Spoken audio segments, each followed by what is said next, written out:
Écoutez, là, j'avoue que je suis un peu fatiguée, que je suis un peu découragée parce que la querelle d'experts m'a semblé quelque chose d'insurmontable. Je ne vois pas comment les jurés vont s'en sortir avec ça.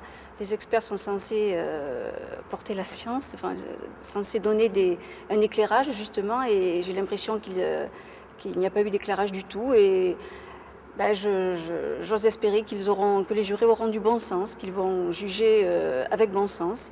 Et soit on le considère vraiment comme un malade et à ce moment-là, personne ne va être satisfait de la décision qui sera rendue. Soit il n'est pas malade et à ce moment-là, il mérite une lourde peine parce qu'à ce moment-là, vraiment, il a mûrement réfléchi son acte, bien préparé et il sait parfaitement ce qu'il a fait. Et je constate quand même qu'aujourd'hui, c'est vrai qu'il veut assumer son acte. Il veut l'assumer, il voudrait être condamné, si j'ai bien compris. Et c'est vrai qu'il a un raisonnement assez intelligent, puisque lorsque la présidente lui a posé la question de savoir ce qu'il pensait des dépositions des experts, il a clairement dit « Moi, j'estime que mon discernement n'était pas aboli, mais qu'il était influencé par ce que j'ai vécu, par les problèmes que j'ai eus avec mon père. » Voilà.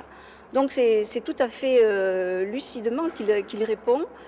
Et finalement, je me demande si ce serait pas ça une bonne justice, si c'est pas ça le bon sens. Si c'est pas finalement de le suivre dans son raisonnement. Donc le déclarer coupable et puis de toute façon le soigner parce qu'il a besoin de soins encore une fois.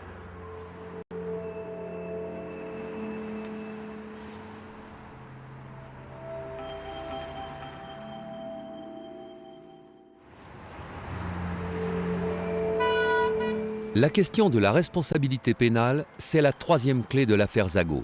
C'est elle qui va décider de l'issue du procès. S'il est irresponsable, Éric Zago doit être acquitté pour être interné.